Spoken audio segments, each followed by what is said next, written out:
प्रेरणास्पद कथा YouTube channel पर मैं धनंजय जैन आप सभी का हार्दिक अभिवादन करता हूँ। दोस्तों, मित्रता ऐसी होनी चाहिए कि जिंदगी में किसी भी प्रकार का अवरोध या बाधा आ जाए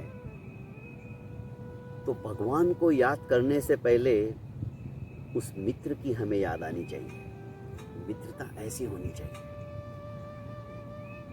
हाथी और कुत्ते की कहानी आज मैं सुनाने जा रहा हूँ। दोनों का जन्मजात वैर है। आपने देखा होगा, जैसे ही हाथी, यदि कोई महावत या कोई साधु बाबा हमारे घर के सामने से निकलता है या गली में से निकलता है या रास्ते से निकलता है तो कुत्ते उसके पीछे पागलों की तरह भौंकते फिरते हैं, पर हाथी परवाह नहीं करता है।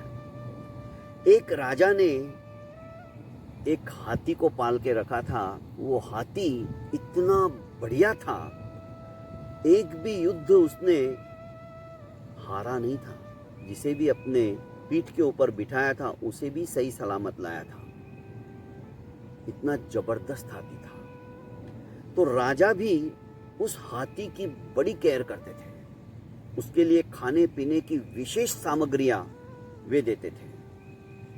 ताजी ताजी घास भी उन्हें आके मिलती थी। यहाँ तक कि राजसी भोजन में जो चावल बनते थे वो चावल भी हाथी को पसंद है, तो वो चावल भी हाथी को दिए जाते थे। वहां पर एक मरा हुआ कुत्ता भी, मरा मतलब मुर्दा जैसा कुत्ता, एकदम सड़ियल हो गया था, क्रिश हो गया था, पूरी हड्डियों का ढांचा दिखाई दे रहा था। क्रिश का है कुत्ता, मुर्दे जैसा।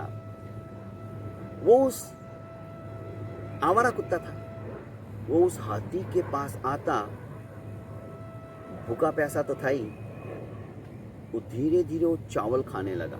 हाथी के सूंड में से जो गिरते थे नीचे, वो चावल चुप चुप के वो खाता था। एक दो बार हाथी का ध्यान गया, पर हाथी दयालु स्वभाव का था। उसने सोचा छोड़ो, क्या करना है। धीरे धीरे उनकी दोस्ती बढ़ने लगी। हाथी ने इशारे से कहा कि तू मेरा झूठा क्यों खाता है भाई, मेरे साथ ही खाया कर। और वैसा ही हुआ। अब धीरे धीरे इस कुत्ते की दशा ही बदल गई। कुत्ता रिष्ट पुष्ट होने लगा। अच्छा खाना मिल रहा था, अब उसे कहीं इधर उधर जाने की भी जरूरत नहीं थी। दोस्ती इतनी गहराई में परिवर्तित होने लगी कि हाथी कभी कभी उसे सूंड से उठाता और अपने पीठ पर बिठा लेता। बड़ी मस्ती से एक दूसरे के इशारों की भाषा समझते थे और गहरे दोस्त बन गए। एक दिन महावत के गांव का एक व्यक्ति आया जो कि किसान था। उसने कहा कि मेरे खेत के अंदर जब फसल आने लग जाती है तो चोर आते हैं और फसल काट के ले जाते हैं। क्यों नहीं एक आधा कुत्ता अच्छा मिल जाए। तो उसने कहा हमारे हाथी वाड़े के अंदर एक कुत्ता है जो लावारिस है, तो उसे ले जा। उसने कहा लगे तो मैं आपको कोई कीमत है तो वो दे देता हूँ। महावत ने कीमत लेके, जबकि महावत का तो था नहीं, फिर भी कीमत लेके उस हाथी के दोस्त को अर्थात उस कुत्ते को उसने बेच दिया। ये भी हंसी खुशी किसान अपने खेत में लेके चला गया।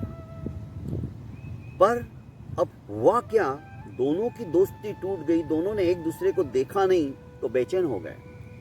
उधर कुत्ते ने भी कुछ भी खाना पीना छोड़ दिया, क्योंकि किसान उसको बहुत कुछ लाके दे रहा था, दूध दे रहा था, रोटी दे रहा था, पर कुत्ता तो मुंह ही नहीं लगाता था। ये होती है दोस्ती। इधर हाथी ने भी खाना छोड़ दिया। महावत ने कहा कि हाथी कुछ भी नहीं खा रहा है, क्योंकि राजा का प्रिय था। राजा ने कहा ऐसा क्यों। उसने कहा पता नहीं महाराज। राजा ने अपने महामंत्री से कहा कि तलाश करो। महामंत्री जानवरों के जो वैद्य थे उनको बुला कर लाए, तो उन्होंने कहा इसे तो कोई बीमारी नहीं है। तो महामंत्री ने कहा कि इसका खाने का कारण क्या था और अब नहीं खाने का कारण क्या है। पहले तो आराम से खाता था। हाँ महाराज, एक कुत्ता जरूर इसके पास आता था, पर सुनकर हंसी आएगी, कुत्ते की और इनकी तो पटती नहीं है हाथी की, फिर कुत्ता क्यों आता था। तो महामंत्री ने कहा वो कुत्ता कहाँ गया। कुत्ता तो महावत बोला कि मैंने तो एक किसान को दे दिया। तो जाओ उस किसान से उस कुत्ते को वापस लेके आओ। ये बेचारा महावत गांव गया और उस किसान से उस कुत्ते को वापस लेके आया। और जैसे ही राजा के सामने वो कुत्ता रखा, तो ये कुत्ता क्यों लाए हो? कि महाराज ये हाथी का मित्र है और इसकी जुदाई हाथी नहीं सहन कर पा रहा है, और इसीलिए उसने खाना पीना छोड़ दिया। और इस कुत्ते ने भी, जानकर आपको आश्चर्य होगा कि किसान के पास गए, इसको आज 3 दिन हो गए, पर 3 दिन से इस कुत्ते ने भी पानी तक नहीं पिया है। कितनी अभूतपूर्व मित्रता इनकी। और जैसे उस कुत्ते को खुला छोड़ा, कुत्ता भागता हुआ उसी हाथी के पास जाके पहुंच गया। हाथी ने भी उसे सूंड से उठाया और अपने पीठ पर बिठा लिया।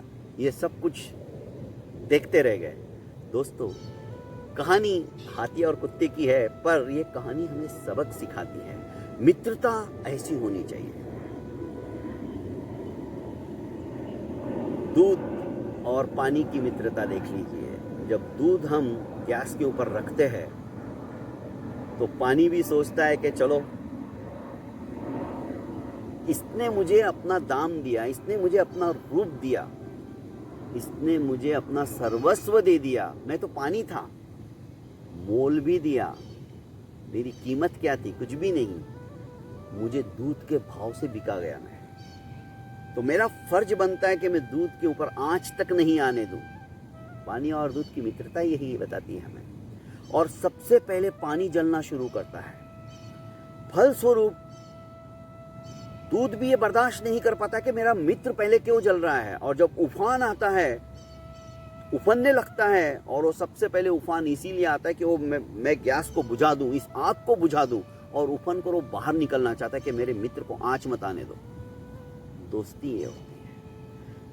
बहुत बहुत धन्यवाद दोस्तों। प्रेरणास्पद कथा यूट्यूब चैनल को आपने अभी तक लाइक एवं सब्सक्राइब नहीं किया तो कर लीजिए, और ज़्यादा से ज़्यादा इसे शेयर कीजिए। प्रणाम।